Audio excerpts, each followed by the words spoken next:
to introduce Kai, who's going to be giving us an introduction to generalized symmetries. And I presume questions throughout are fine, Kai, if people ask and interrupt? Yeah, of course. Great, okay, fantastic. Well, let's get started then. Thank you very much.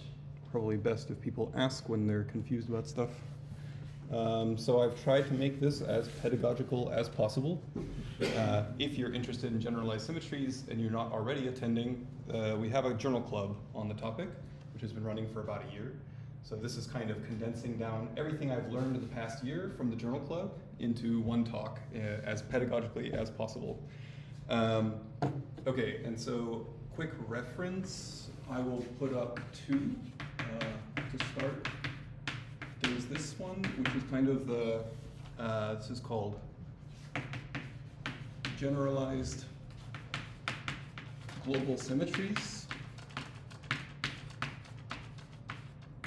from 2015. So this is written by more high energy focused people, but this is the paper that originates kind of the formalization of this whole generalized symmetries paradigm, which has kind of been taking off in recent years. The other one, which is a bit more accessible, is going to be John McGreevy's review. So this is, I'll just write generalized symmetries what's it called? In condensed matter. And this is from, so this is annual reviews of condensed matter physics from 2023, so quite recent. This is probably the only review for condensed matter physicists. All right, so let's get started and just say, what is a symmetry? I will try to be as clear about as what the answer to this is as possible by using Hamiltonian lattice models. So in particular, some operator U that commutes with the Hamiltonian, that's certainly a prerequisite for what we mean by a symmetry. It's a bit more specific than this, but that's the starting point. And so we're very familiar with many examples of symmetries, such as Z2, like we have discrete symmetries like Z2 symmetry in an Ising model, or we have continuous symmetries like U1 symmetry in an XY model or in a superfluid. We're familiar with the idea that symmetries can be spontaneously broken. Then you have different ground states that are related by the symmetries. And you can have, for example, Goldstone modes if you have continuous symmetries. I won't talk about, but you also have other ideas of like symmetry protection. So symmetries can protect topological orders, right? You have these SPT orders, basically, SPT phases. And they can also enrich topological orders as well. So symmetries are very important. So Landau told us a long time ago that we should classify phases according to how they break symmetries. If I have a global symmetry, then I can kind of, to a first approximation anyway, classify all possible phases that I can have by all the ways that I could potentially break those symmetries, at least from the field theory perspective, right? But now we have many examples of kind of beyond Landau phases, like topological orders, for example, which kind of seemingly don't quite fit in that symmetry paradigm or in the symmetry breaking paradigm.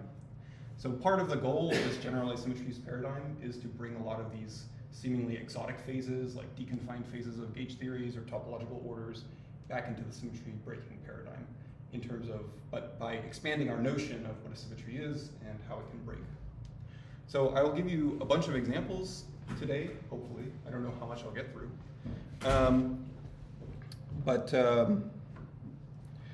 Let me just jump straight to it. What's the most general type of symmetry? So I'll tell you that a symmetry may be modulated, or it could be unmodulated. So what I mean by this is unmodulated is acts homogeneously in space, and modulated means acts inhomogeneously in space. It can be a K-form symmetry, where this K can run from -1 up to the dimension of space. And it could be either invertible, or it could be non-invertible. Invertible means that it's a group. It's described by some sort of group multiplication or something that's group-like.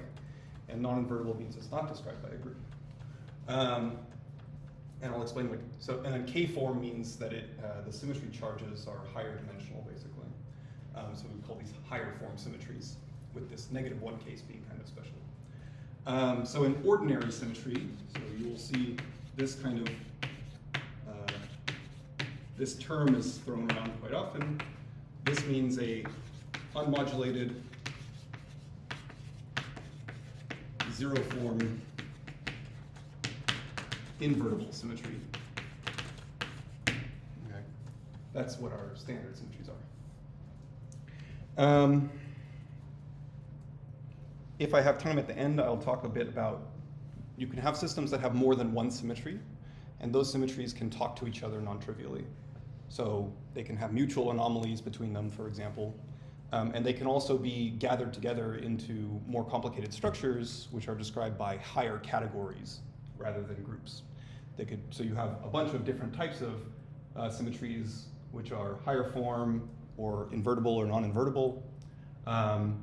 And they can all be kind of gathered together into one big giant mathematical object, which is not a group, but a higher category, which describes the ways that all of the symmetry defects can interact with each other, how the higher dimensional ones can kind of terminate on the lower dimensional ones, and so on. So I missed the definition. What is a K-form symmetry?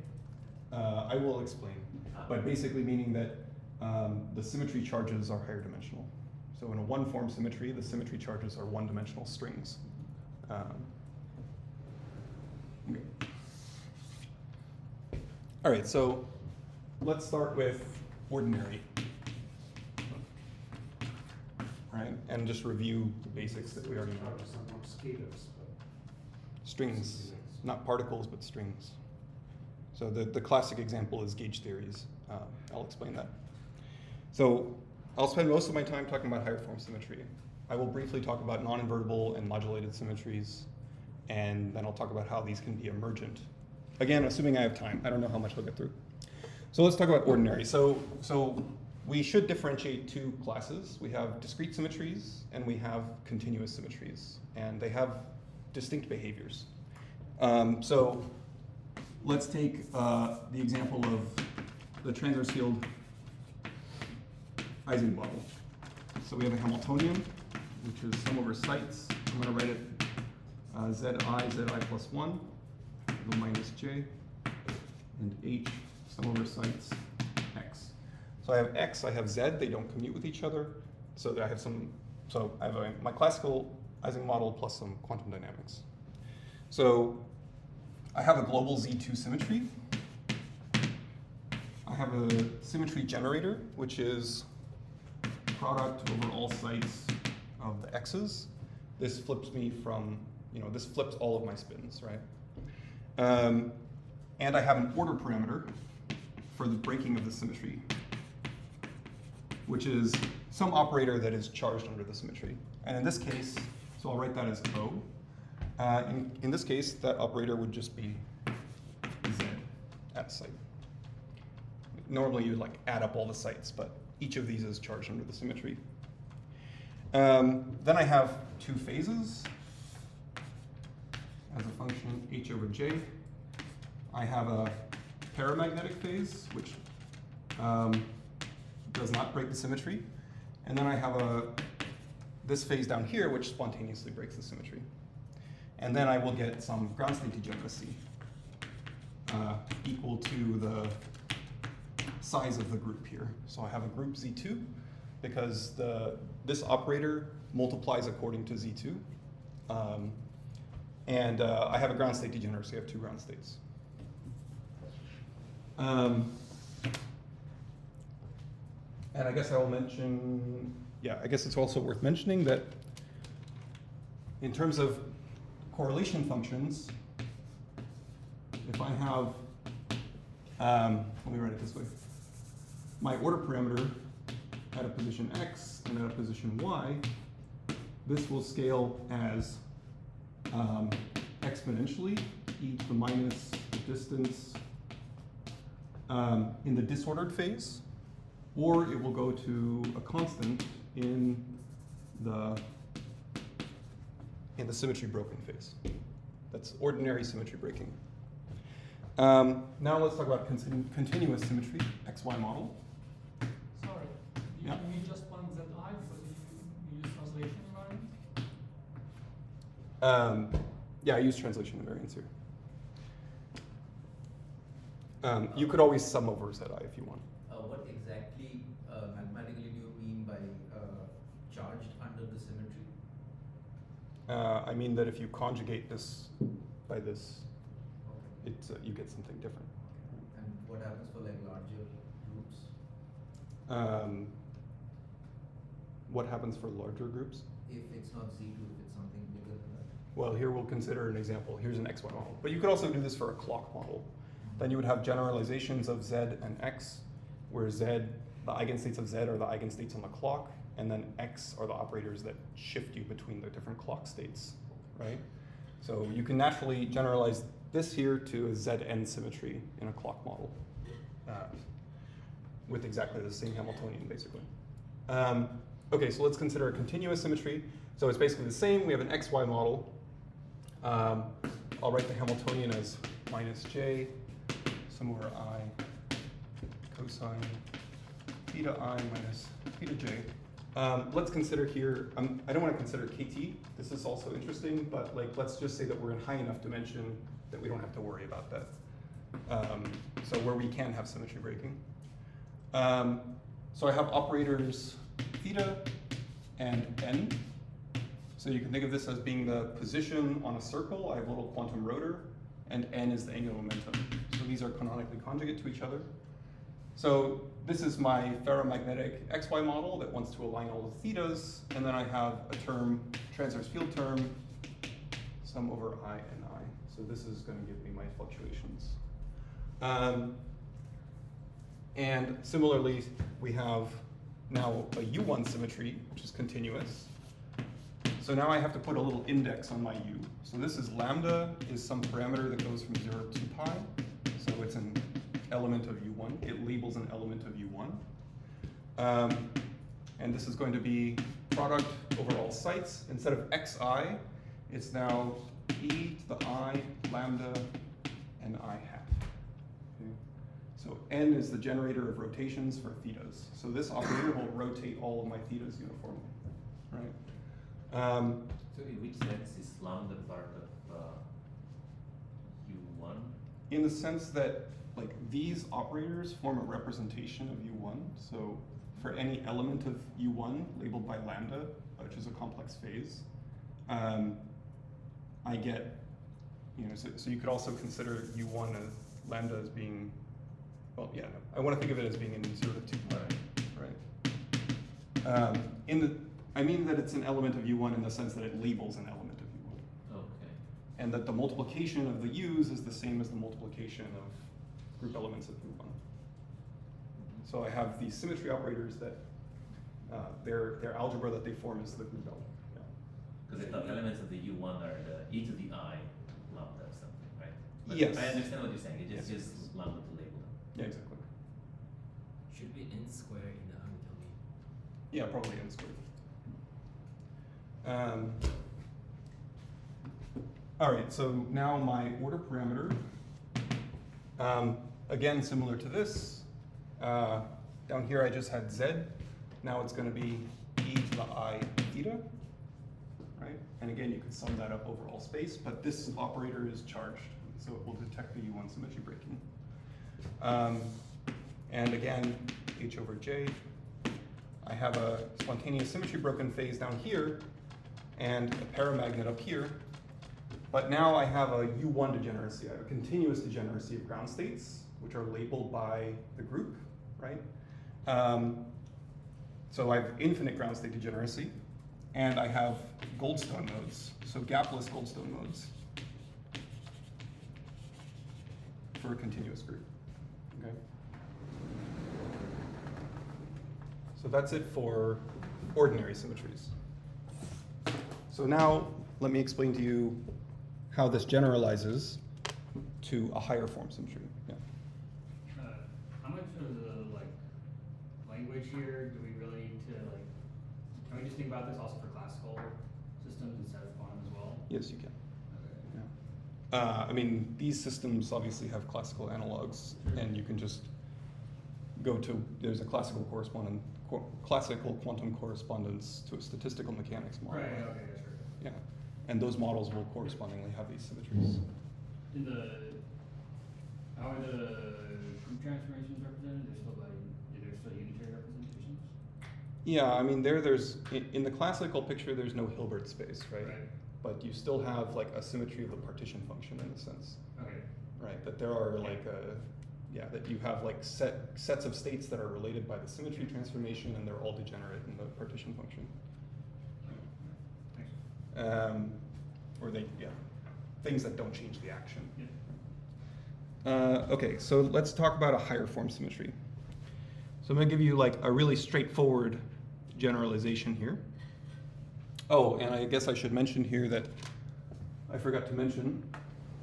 So in the case of a continuous symmetry, I can write this thing as e to the I lambda sum over all sites n I. And this quantity is the conserved charge. So for continuous symmetries, we have a Noether theorem, and there's a conserved charge. Here it's the total angular momentum, right? And the conserved charge is the generator of the global symmetry.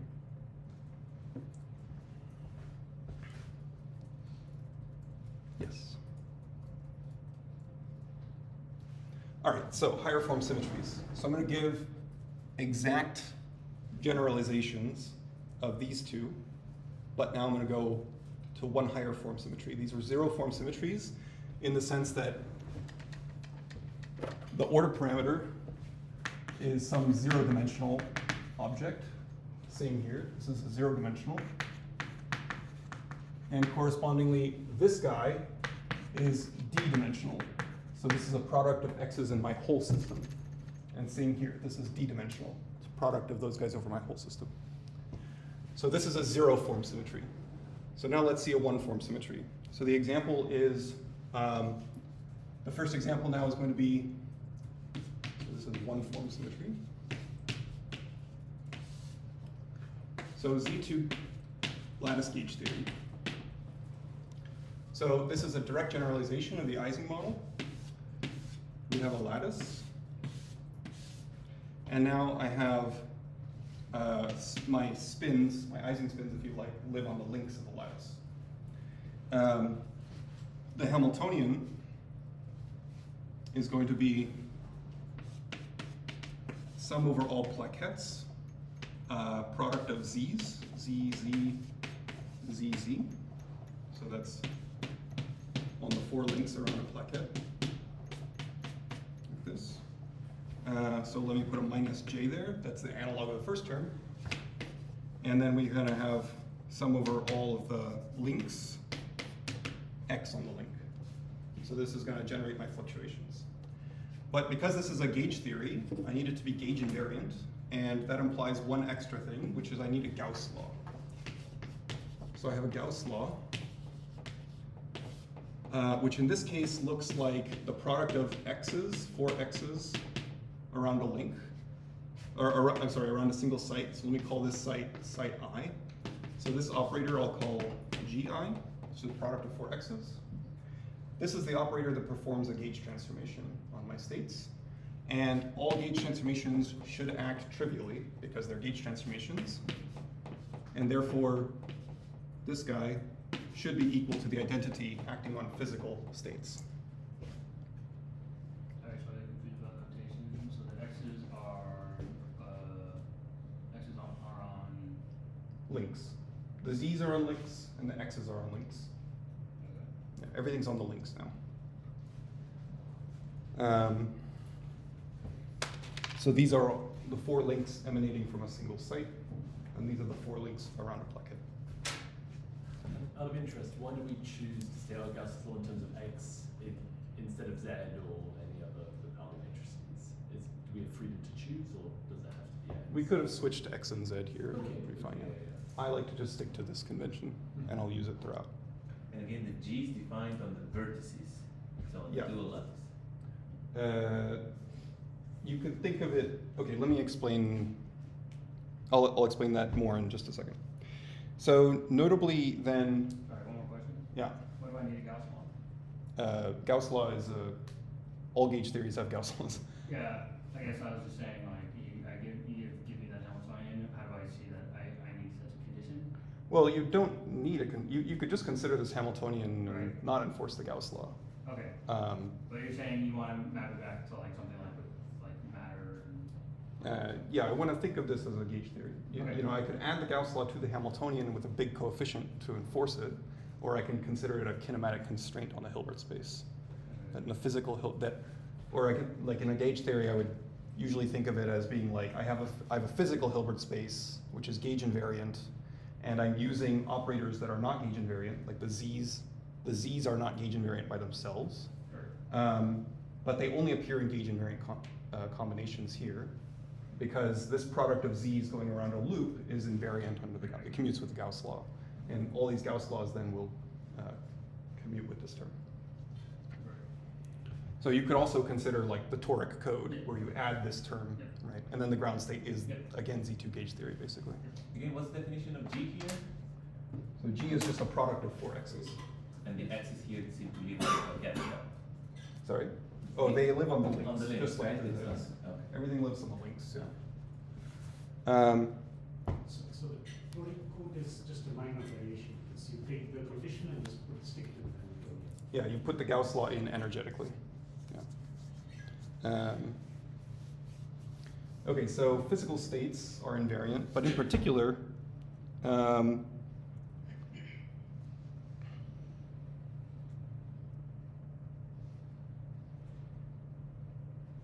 okay, so the more general picture on what really is the gauge transformation is to think about the lattice again. And now I'm going to take a contractible loop here in the dual lattice, which is the boundary of some volume, like this. And I've surrounded 4 sites, 1, 2, 3, 4. Then you see that the product over all, so let me call this volume here V. The product over all the sites contained inside of V, the Gauss law, is equal to the product over all of the links on the boundary. So this is this guy, this blue line here is piercing these links, right? Color them.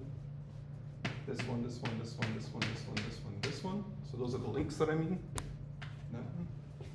That one. Of the x's. So I have the product of x's forming a closed loop on the dual lattice, right? So this is a gauge invariant. So this is a trivial object again. I'll say XL. Sorry, XL, yeah, you're right. XL. So L for link.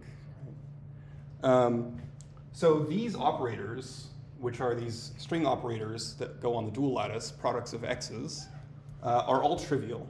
They all act trivially, they all perform gauge transformations. But there's actually a non-trivial operator, which is that I can take a loop that is non-contractible. For example, something like this. So let me call this gamma tilde. It lives in the dual lattice. Then the product of links that are pierced by this gamma tilde of x, this is not equal to the identity now. This operator does not perform a gauge transformation, assuming that this gamma tilde is not contractible. So it winds around periodic boundaries, right, or some hole in my system.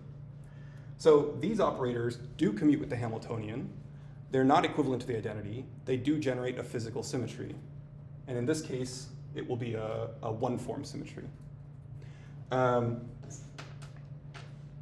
I consider, in the higher dimensional case, I want this to be, this is codimension 1, this gamma tilde. So if I was in 3 dimensions, this is a closed surface, a closed membrane in the dual lattice. I'll explain the U1 case after this, where the interpretation is clearer, and we'll think of this as an electric flux through the surface, basically. So the important thing is that there is a symmetry in Z2 gauge theory. It's not an ordinary symmetry like this one, but it's a higher form symmetry. It's a one-form symmetry. So this guy, so I have a corresponding, I had a U and an O up there. So I have a Z2 one-form symmetry, which is implemented by the operator U, which is product. So this is labeled by some surface in the dual lattice, some codimension 1 surface in the dual lattice, product of x's that are pierced, whose links are pierced by that surface, or whose links pierce the surface. Sorry, what's the label on the Z2? So I put a little 1 superscript 1 here to indicate that this is a one-form symmetry. It's kind of a common notation. What's the corresponding order parameter that is charged? Like, what's a corresponding charged object? So I want a charged gauge invariant object. Well, in this case, it's going to be the product over links in some curve, not in the dual lattice, but in the original lattice, such as curve like this, that is also non-contractible. So here, both of these are supposed to be non-contractible. If the gamma tilde was contractible, this would just be a gauge transformation. And if the orange line, which I'm calling gamma, if this guy was contractible, then the operator that I'm about to write down, which is the product of ZLs, would always pierce the blue line twice, or an even number of times, right? And so it would not be charged. So the charges, so this is now labeled by gamma. The charged objects are these Wilson loops, and the symmetry generators are these, what you might call 't Hooft loops. Products of, again, they're products of x's and z's, but now the dimensions have shifted. So instead of being z at a point, this is product of z's on a line, and instead of being product of x's in all of space, this is a product of x's on a codimension 1 surface in space. And the general pattern then follows a 2-form symmetry. I would have products over a 2-dimensional surface here and products over a codimension 2 surface here. All right, so let's look at. So the labels are equivalence classes, like any path that's homotopic to gamma tilde will generate the same action? Yes, in the sense that these two operators here don't commute with each other, Yes. right? I guess my question is just more about the label. It's just, Yeah. The label is the. It's the homotopy class. Yeah, so we need not only that this thing commutes with the Hamiltonian, but also that the operator U is a topological operator, meaning that I can deform it without changing its action on the Hilbert space. So in particular, these two operators don't commute with each other, and they fail to commute. Their failure to commute only depends on how many times they intersect each other, right? Not where they intersect or where I put the operators, only that they do intersect or not. So there's a phase diagram here. Gamma and gamma tilde are different types of loops. Yeah, so gamma tilde is living, it's like this blue loop, right? It lives in the dual lattice. And gamma is this loop that lives in the regular lattice, the original lattice. So if I went to one higher dimension, if I brought this out of the board, the gamma would come out of the board and become a surface, while the orange line would still be just a string. And then in 3 dimensions, a surface and a string pierce each other at a single point. Right. So the K gets the dimensionality of gamma and the codimensionality of gamma tilde. Yeah, what gets the dimensionality? The K in the K form. Yes, exactly. So this is codimension K, and this is dimension K. Yeah. All right, so we do the same thing now. So there's a phase diagram, again, with this Hamiltonian. When I take H to be large, I'm in the trivial phase, which is called now the confined phase. in gauge theory, but it's the analog of the paramagnetic phase. So here in the paramagnetic phase of the Ising model, you know that the excitations are going to be gapped particles, right? I go to the fully polarized state where everything's polarized in one direction, and I flip one spin to point the other way, and that costs energy proportional to h when h is large, right? And it creates a localized excitation.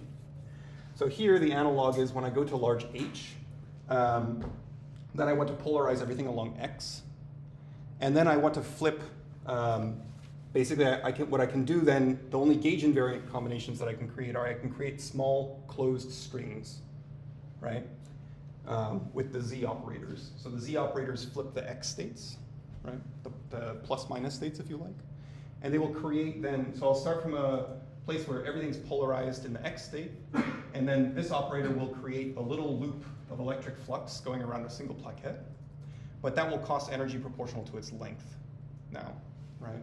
Just like here, I would create domain walls, and those domain walls will cost energy proportional to their surface area, right? This is the generalization of the same idea. Okay, so the other state here is, this is what's called Z2 topological order,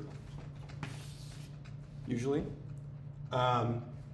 It has a ground state degeneracy, which is the size of the group, which is Zn here, or Z2 here, but you could generalize this to Zn, raised to the genus of the surface that you define this on, the closed surface. You can do this on some, like on a torus, for example, or it could be in higher dimensions, and you can put arbitrary numbers of holes, and then you'll get the multiplicity of ground states then depends on the genus, right? Because the different ways that these loops can wind.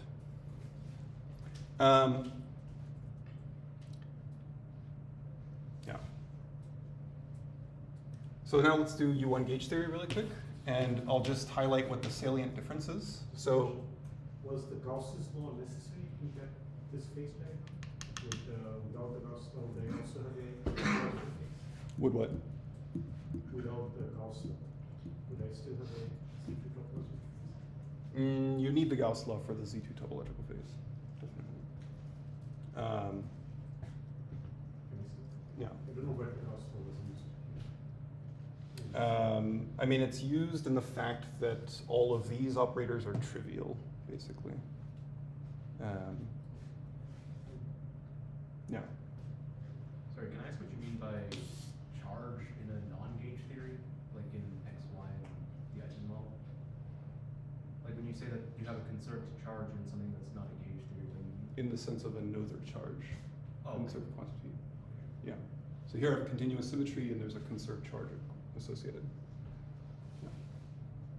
Yeah, there's a difference between saying that this is a conserved charge, like Noether charge, and saying that, you know, a state or an operator is charged with respect to the symmetry. So different notions. All right, so U1 gauge theory. Question. Yeah. So the fact that we are enforcing this Gauss law condition, does this essentially mean that there's a constraint that I can't pierce any flux through this compact surface? Unless it's through the cycles of the torus. Because if I could have pierced a flux, then this gauge transformation wouldn't have been equal to identity, and I can't, contract this gamma loop. Yes. Okay. So you're getting to the point of what happens when you add charged matter. Yeah. When you add charged matter, you can have strings that are open, Mm-hmm. and then you don't have the symmetry. Right. Okay. But I'll talk about that after I talk about the U1. But in the pure gauge theory, we have this one-form symmetry. It's an exact symmetry. It's a global symmetry. And it's spontaneously broken when h over j is small. Mm-hmm. And the spontaneous breaking of the one-form Z2 symmetry gives you Z2 topological order. Again, that's a symmetry in the sense that it commutes with the Hamiltonian. Yes. In the sense that it commutes with the Hamiltonian, but also in the sense that this U operator is topological. I can move it around freely, and it doesn't change. So basically, moving this operator just corresponds to doing some gauge transformations. So you can see that, like, if I perform a gauge transformation at this site, right? And I take the operator, which is u times the gauge transformation at this site. Then on these two links, I'll get x squared, which squares to the identity. And on these two links, I'll get an x plus w. And then you would see that I deformed my surface, right? So because of the Gauss law, I can deform these blue lines as I wish.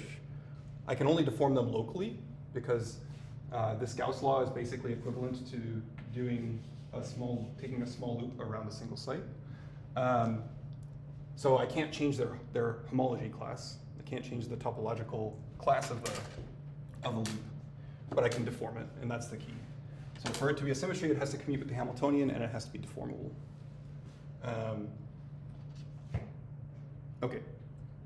I guess, yeah, related to Masood's question, I think in this case you don't really need to strictly enforce the Gauss law, because in torical model you can, these Gauss law term, even without being one, it still commutes with the Hamiltonian, so.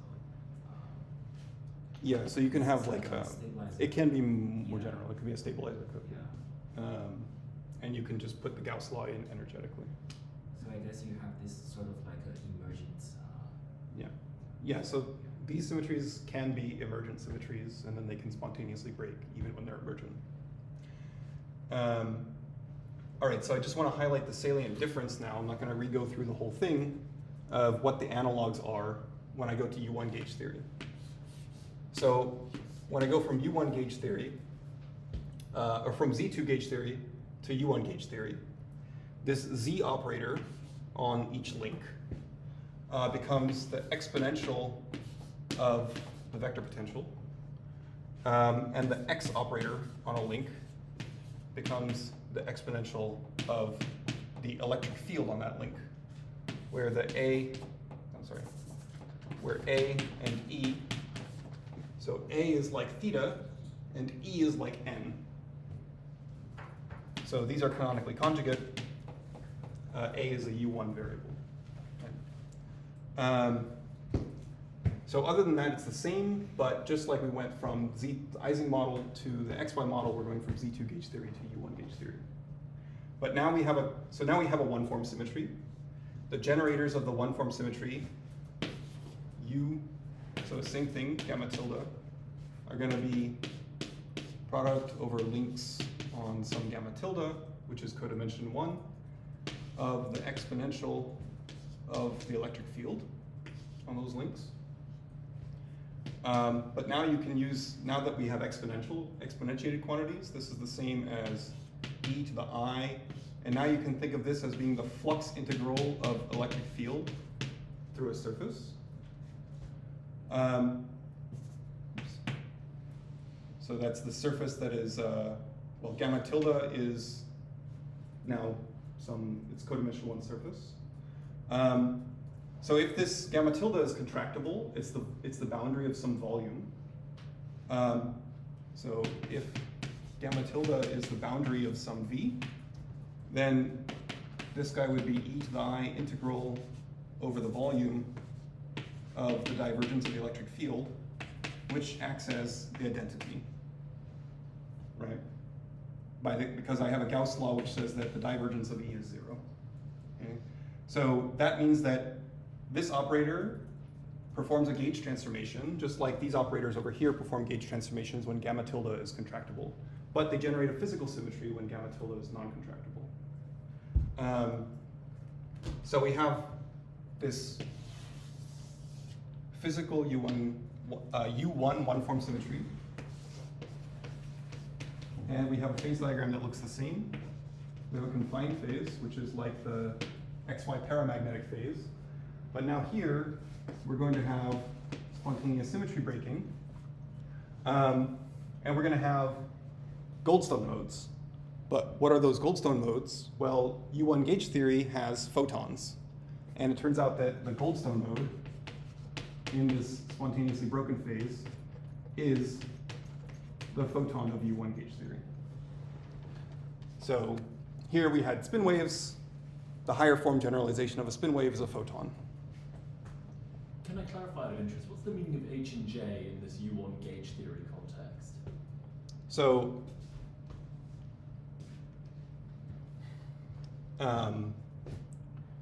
H is, well, J controls the magnetic fluctuations and H controls the electric fluctuations, if you like, basically. So large H means I want to go into the electric field equals 0 sector. So the Hamiltonian would be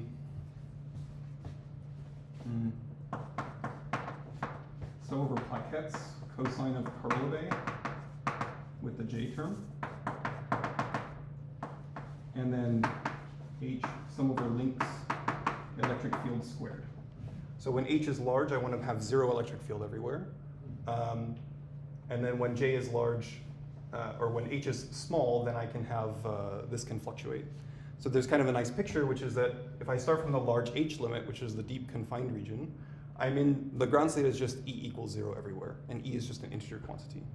If I now turn on a bit of J and make H a little bit smaller, then I'm going to have small fluctuations because this operator creates little loops of electric flux, a little loop of electric field line, basically, right? But those field lines then cost energy proportional to their length, just like the domain walls in an Ising model. And then as I reduce H more and more and more, you see that those field lines are growing and growing and growing, meaning that their string tension is decreasing. And then when you hit the phase transition, the string tension goes to 0 and the field lines go everywhere. And then you see the light, right? So we live in a Coulomb phase, right? We live in the deconfined phase of electromagnetism, and we see light. And if I have a single charge, its electric field is not collimated into a string, but it kind of dissociates all over space, basically, right? And so charges are free and they carry Coulomb fields. They are deconfined. Whereas in the confined phase, charges would be bound into pairs connected by strings that cost energy proportional to their length. Just like in a superconductor, it's the dual picture of a superconductor which screens magnetic flux. So if you had magnetic charges in superconductors, they would be connected by magnetic strings that cost energy proportional to their length, right? If I knew nothing about like K-form symmetries to begin with, where I would have guessed that photons are different from spin waves by the fact that they are a vector or something. Yeah, basically, you have a picture of, yeah, spin waves are kind of like a scalar, it's a compact scalar excitation, basically. Whereas photons are like transverse fluctuations of strings, so they have polarizations, right? Whereas spin waves don't. So that's the sense in which they're vectors. But because they're transverse fluctuations of strings, they don't have a longitudinal mode. Question. Yeah. Yeah, in the J2 lattice case, I think there is two different one-form J2 symmetry, right? Because you have two non-controllable loops on the torus. Yes. I will talk about that.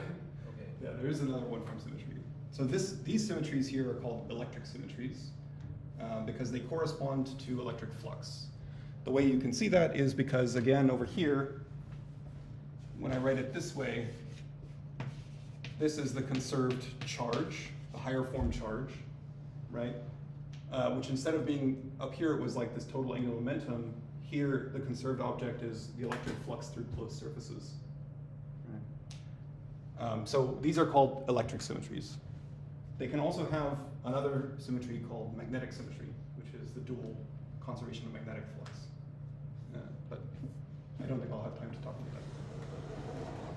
about that. Okay, so that's the basic picture for higher form symmetries. They really just directly generalize our notion of ordinary, like discrete and continuous symmetries. At least in the abelian case, they're a straightforward generalization. The non-abelian case is more complicated.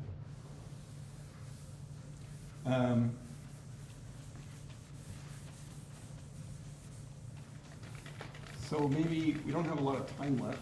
I had a lot of stuff that I was going to talk about, but such is always the case. So I can't talk about everything. Perhaps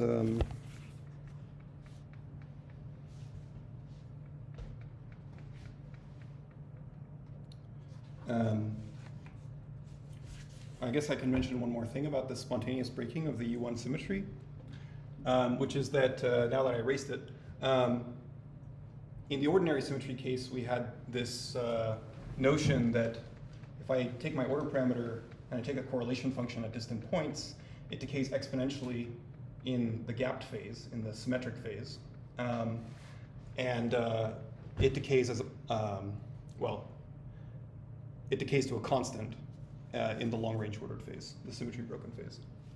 The analog of that for this higher form symmetry would be, the picture would be basically to take some sort of, let's imagine my system is on some torus, and I have two loops. So here's some gamma 1, and here's some gamma 2, which are non-contractible, but they mutually bound some region which I call A. So the boundary of A is equal to gamma 1 union gamma 2. Then the analog of the correlation decay is going to be that expectation O gamma 1, O gamma 2 will go as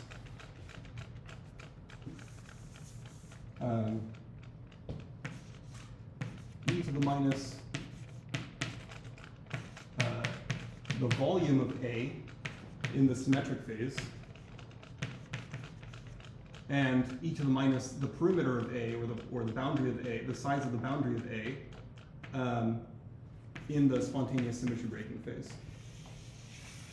So this is the generalization for higher form symmetries of how correlations should decay in the two phases. So I guess I'll briefly mention one more thing, which is the stability to explicit breaking.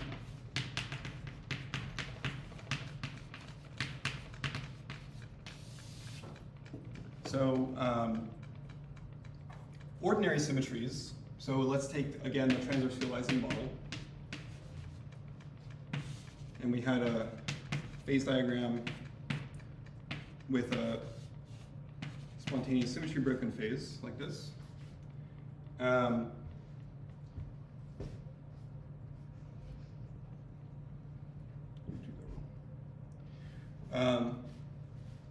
If I added some h, let me call it not h, okay, h longitudinal sum over I zi. So I add a longitudinal field and I explicitly break the Z2 symmetry. Then the phase diagram is quite trivial. As soon as I break the symmetry explicitly, I lose the spontaneous symmetry broken phase, right? And everything out here is just the paramagnetic phase, all the way down to here, right? This is not the case for higher form symmetries. Well, that should depend on the sign of J, right? In the transcretizing model. If it's if you have an antiferromagnet, then you're still gonna have a phase boundary from an antiferromagnet to True. Z Let's say ferromagnet. ferromagnet. So in the case of a higher form symmetry, the notion of what it means to explicitly break it is a bit different. So here I presented these gauge theories that had no matter in them. They had no charge. I can add gauge charges to these theories. So I can add electric charge. If I add electric charge, I will explicitly violate the one form electric symmetry, because I will now add into my Hamiltonian some terms like, okay, here I have z sigma x. So let me say that I have Z2 charges on the sites, which have operators sigma z, sigma x. Then I would add some terms in here like plus, let's say minus kappa, sum over nearest neighbors, sigma x times z times sigma x. So this is ij, and j. So this is like flips the matter field on one site and hops it over to the next site, and also associatedly changes the gauge field, the electric field configuration on the link, because I moved matter from one side to the other, right? This explicitly breaks the higher form symmetry, because now if I had, if I take this gamma, like this gamma tilde in the dual lattice, and it cuts straight through this link between these two, then it won't commute with this set. So I break the higher form symmetry, right? However, it turns out that higher form symmetries are very robust to symmetry breaking, to explicit symmetry breaking. And the reason basically has to do with the fact that as long as these charges that I add are gapped excitations, then under RG I will flow to a theory that has no excitations in it, and the symmetry will become an emergent, the higher form symmetry becomes an emergent symmetry at low energy. So my phase diagram here, so I called this kappa here. So if I have this kappa, and then I have this h over j, which is kind of some term that explicitly breaks the symmetry, my phase diagram actually looks like something like this. I will have an extended region in which I have the deconfined phase in the U1 case, or the topological order in the Z2 case. Then this is the confined phase, and up here is what we would call a Higgs phase, right? And depending on the situation, they could be the same phase or they could be different phases. This is kind of just to tell you that higher form symmetries are more robust than ordinary symmetries, because higher form symmetries correspond to conservation of fluxes. Explicitly breaking them means adding sources of those fluxes, but as long as the sources of those fluxes are gapped excitations, then they kind of go away at low energy, and then you get the higher form symmetry back. Yeah. I think there's a typo in the definition of the symmetry breaking. The left-hand side should be just the operator, right, instead of. Okay, here I wanted to consider two operators that are non-contractible. You can also do this with a single operator and a single membrane, but this is kind of like this is a more direct analog of the ordinary symmetry breaking, I would say. Then how do you define this?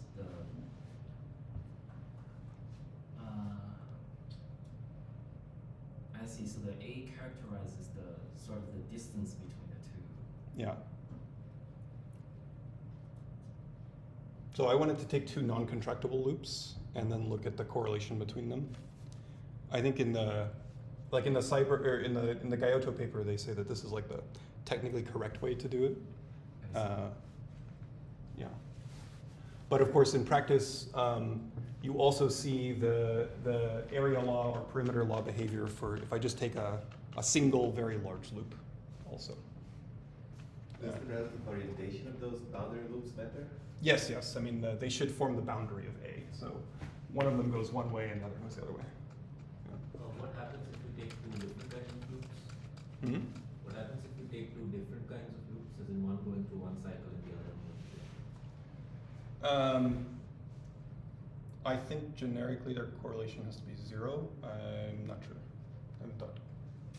Is it generically the case that operators that break higher form symmetries tend to be irrelevant under RG?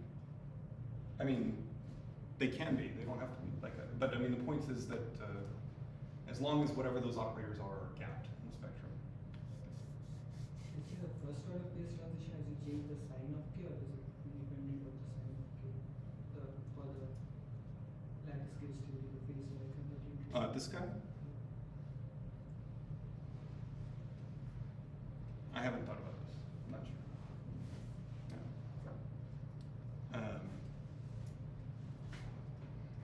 Okay.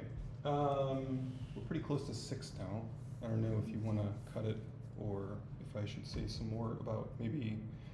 I want to continue next week. Yeah, we could always do a second session next week as well if there's more you have to say. Yeah, I mean, I haven't even gotten to the modulated or non-invertible Yeah, sure. symmetries. Oh yeah, that's true. Yeah, Let we can alone definitely do- more examples of where these things actually come from in condensed matter systems. Yeah, sure. Then we can just do a second session next week if you're around. Sure, that's Great. great. Cool. Yeah. Okay. Perfect. So that was higher form symmetries. Then I guess next week we can continue with non-invertible and modulated symmetries, which I will very briefly explain with some concrete model, and then, or maybe I can maybe I can just do that in 5 minutes. Sure, yeah, we've got 5 more minutes. Yeah, and then next week I can explain more about some more concrete examples of where these sorts of symmetries arise in like condensed matter contexts. Basically, how they can be emergent symmetries. Okay, so I'll give a quick example of modulated symmetries. I'm not going to talk anything about this, but the important thing is modulated symmetries, or if you like a subset of modulated symmetries, are what are called subsystem symmetries. So the classic example of this would be the Plaquette-Ising model. Plaquette-Ising. So the Hamiltonian, which is minus j, sum over plaquettes. But now I have, on every plaquette, I have the product of z's on the 4 sites. So now again, my qubits are sitting on my link, or on my sites, not on my links. And so I have the product of 4 z's on the sites, and then some transverse field.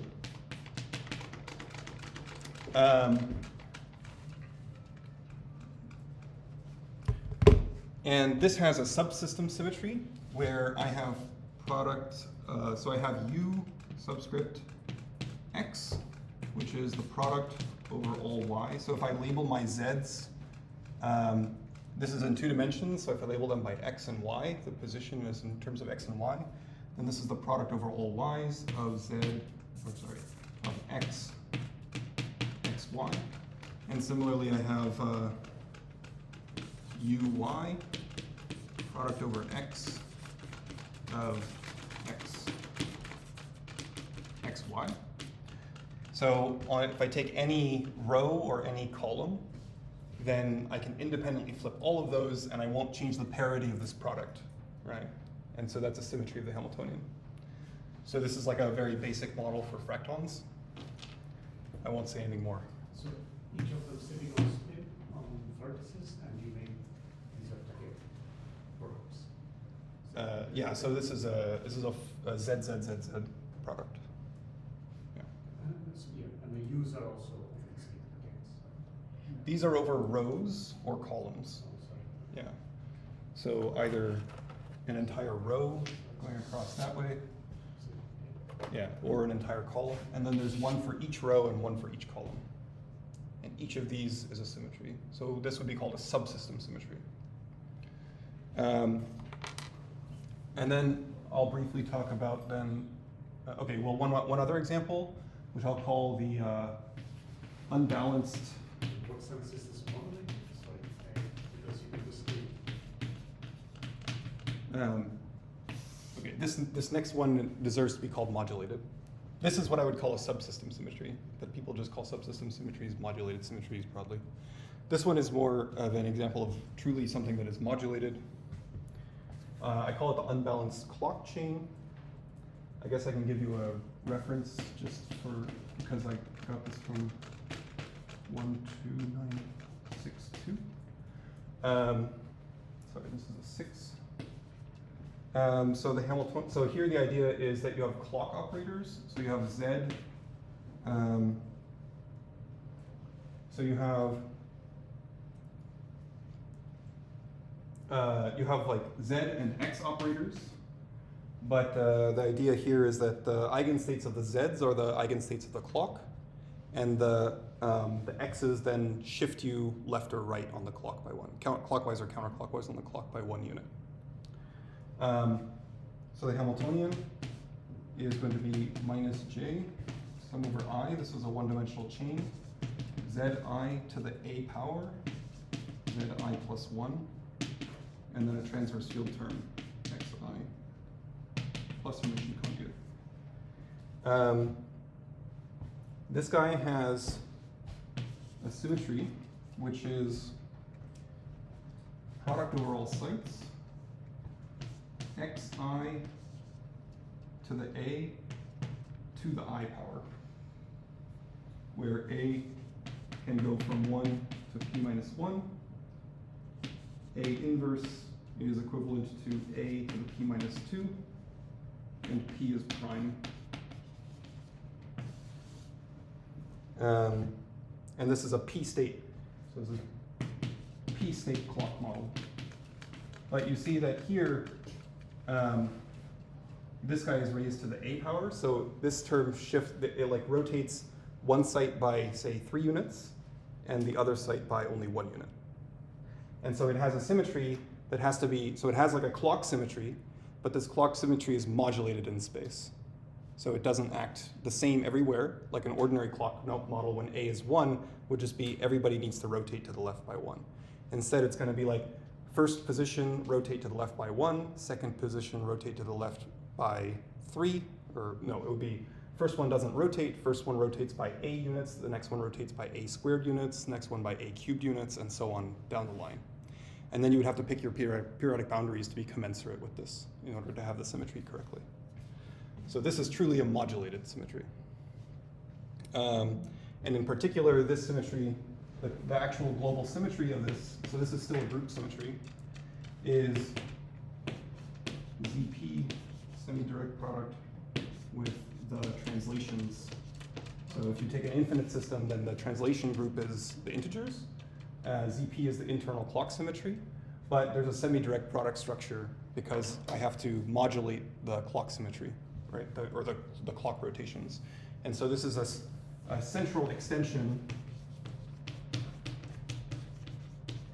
of translations mathematically. So this is a semi-direct product structure. Okay, so that's what I'll say for modulated symmetries, and that's all I'll say about modulated symmetries. There are other places they come up, but I think these are 2 concrete models where you can see them. In the case of the subsystem symmetries, they're associated to fractons. In the case of this model, I really have absolutely no idea what this model does. But in principle, I guess this can be spontaneously broken also and probably does something weird. Is this terminology older, this modulated output, or is that also from the previous? That's pretty new, I think. This is kind of coming out of people at MIT have started using this term. Yeah, so the authors of this paper use this term. I think they probably introduced it, and now they just use it all the time. So, but the idea is that somehow subsystem symmetries are some sort of modulated symmetry in the sense that they don't act uniformly in space. But subsystem symmetries are particularly complicated because, like,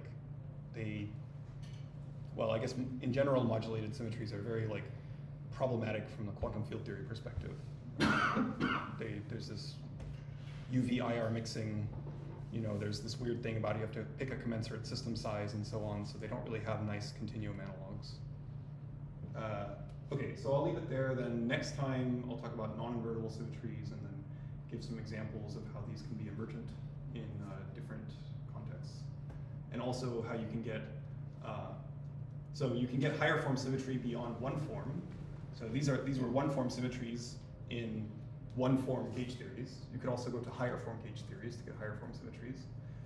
So I'll explain also how you can get, you can come from the other end. You can start with a D form symmetry and you can get D minus 1 form symmetries and D minus 2 form symmetries. Do you need higher dimensions for this?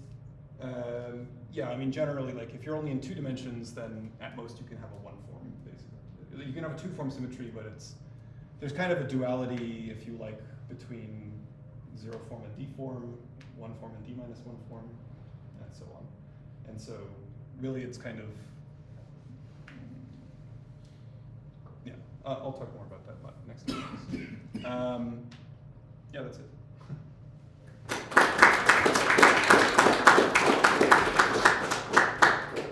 Great, we've already had a lot of questions and we're running over a little bit, so I think we'll wrap up for now. But I mean,